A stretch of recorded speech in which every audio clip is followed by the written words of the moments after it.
முதல் வாசகம். இனிமை மிகு பாடல். அதிகாரம் 2, திருவசனங்கள் 8 முதல் 14 வரை. என் காதலர் குரல் கேட்கின்றது, இதோ அவர் வந்துவிட்டார். மலைகள் மேல் தாவி வருகின்றார், குன்றுகளை தாண்டி வருகின்றார். என் காதலர் கலைமானுக்கு அல்லது மறைமான் குட்டிக்கு ஒப்பானவர். இதோ எம் மதிச்சுவருக்கு பின்னால் நிற்கின்றார், பலகனி வழியாய் பார்க்கின்றார், பின்னல் தட்டி வழியாய் நோக்குகின்றார். என் காதலர் என்னிடம் கூறுகின்றார், விரைந்தெழு என் அன்பே, என் அழகே, விரைந்து வா. இதோ கார்காலம் கடந்து விட்டது, மழையும் பெய்து ஓய்ந்து விட்டது, நிலத்தில் மலர்கள் தோன்றுகின்றன, பாடி மகிழும் பருவம் வந்துற்றது. காட்டுப்புறா கூவும் குரல் அதுவோ நாட்டினில் நமக்கு கேட்கின்றன. அத்தி பழங்கள் கனிந்து விட்டன, திராட்சை மலர்கள் மனம் தருகின்றன.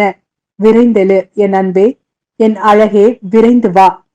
பாறை பிளவுகளில் இருப்பவளே, குன்றின் வெடிப்புகளில் இருக்கும் என் பெண் புறாவே, காட்டிடு எனக்கு உன் முகத்தை, எழுப்பிடு நான் கேட்க உன் குரலை. உன் குரல் இனிது, உன் முகம் எழிலே.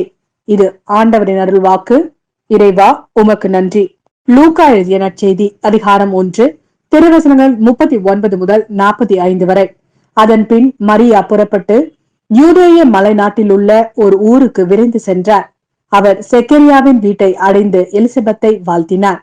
மரியாவின் வாழ்த்தை எலிசபெத் கேட்டபொழுது அவர் வயிற்றில் இருந்த குழந்தை மகிழ்ச்சியால் துள்ளிற்று.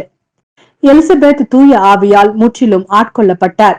அப்போது அவர் உரத்த குரலில், பெண்களுள் நீர் ஆசி பெற்றவர், உம் வயிற்றில் வளரும் குழந்தையும் ஆசி பெற்றதே. என் ஆண்டவரின் தாய் என்னிடம் வர நான் யார்? உம் வாழ்த்துரை என் காதில் விழுந்ததும் என் வயிற்றினுள்ளே குழந்தை பேரு வகையால் துள்ளிற்று. ஆண்டவர் உமக்கு சொன்னவை நிறைவேறும் என்று நம்பிய நீர் பேறு பெற்றவர் என்றார்.